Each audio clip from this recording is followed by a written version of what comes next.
लेकिन 9th और 11th के स्टूडेंट ऐसे हैं जिनके पूरा साल बर्बाद हो जाता है, तो उसके बाद प्रॉब्लम आना स्टार्ट हो जाएगी क्योंकि बहुत सारे स्टूडेंट की इस लॉकडाउन में।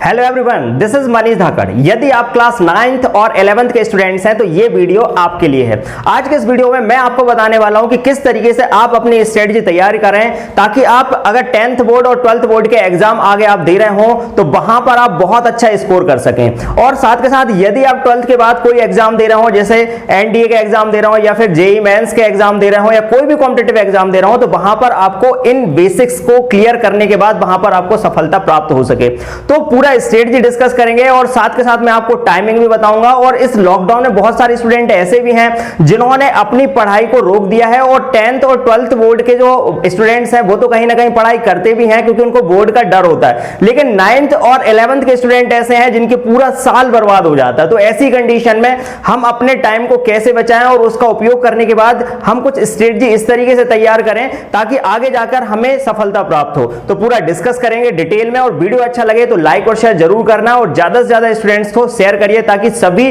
अपना टाइम बचाएं और अपनी पढ़ाई को कंटिन्यू कर सकें।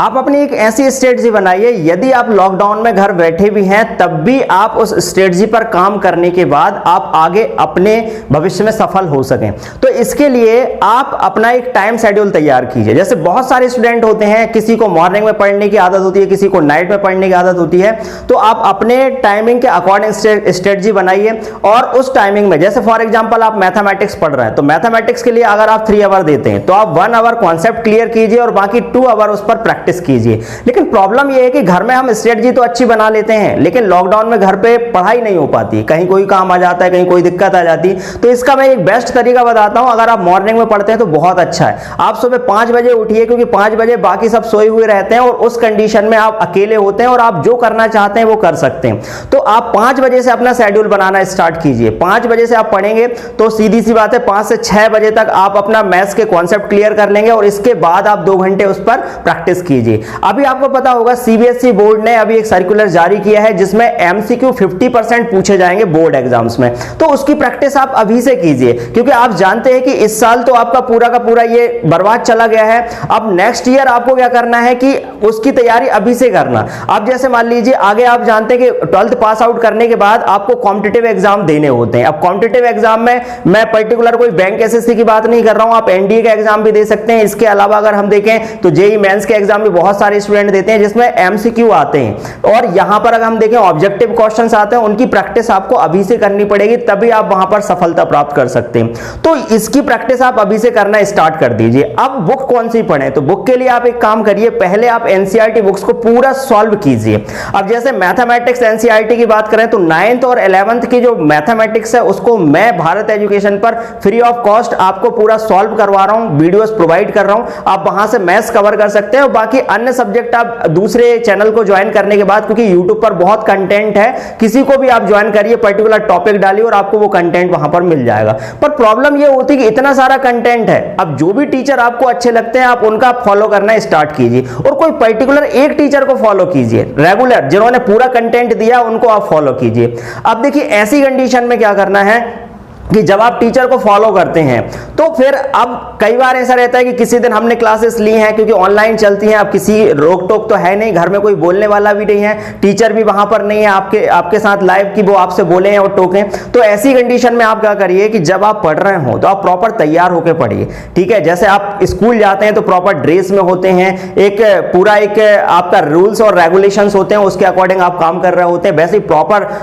डेस्क पर बैठने के बाद आप प्रॉपर तरीके से वीडियोस देखेंगे तो आपको पूरा समझ में आएगा और इसके अलावा आपका माइंड भी एक्टिव रहेगा और वो चीजें आपको लंबे समय तक याद रहेंगी। क्योंकि ऑनलाइन स्टडी की एक बहुत बड़ी दिक्कत है कि स्टूडेंट यहां पर प्रैक्टिकली एक्सपीरियंस नहीं कर पाता, जिसकी वजह से बहुत सारे स्टूडेंट की लाइफ खराब हो रही है। और ऐसी कंडीशन में मैं आपको बता रहा हूं आगे जाकर भविष्य बहुत ज्यादा खतरे में है स्टूडेंट्स का, और अगर आपको उससे बचना है तो उसके लिए आप जो भी चीजें पढ़ रहे हो उसको प्रैक्टिकली पढ़िए, उनको लाइव एक्सपीरियंस करिए, उनको समझिए और इसको समझने के लिए आप एनसीईआरटी बुक्स फॉलो कीजिए, आपको स्क्रीन पर उसकी इमेज दिखाई दे रही होगी वहां से, या फिर आप डाउनलोड कर लीजिए या फिर बुक ले लीजिए, एनसीईआरटी बुक ले लीजिए। इसके बाद आप एक काम करिए, उसके जो एग्जाम्पलर्स होते हैं उनको सॉल्व करिए, और आरडी शर्मा की जो बुक आती है, जब आपकी एनसीईआरटी फिनिश हो जाए तो आरडी शर्मा की जो बुक आती है वहां से बहुत सारे क्वेश्चन आपको बुक में मिल जाएंगे, और स्क्रीन पर आपको फोटो दिख रही होगी। आप ये वाली बुक ले लीजिए और यहां से आप मल्टीपर्पज जो क्वेश्चंस हैं उनको लगाना स्टार्ट कर दीजिए। और फिर एमसीक्यू के लिए जेईई मेंस की जो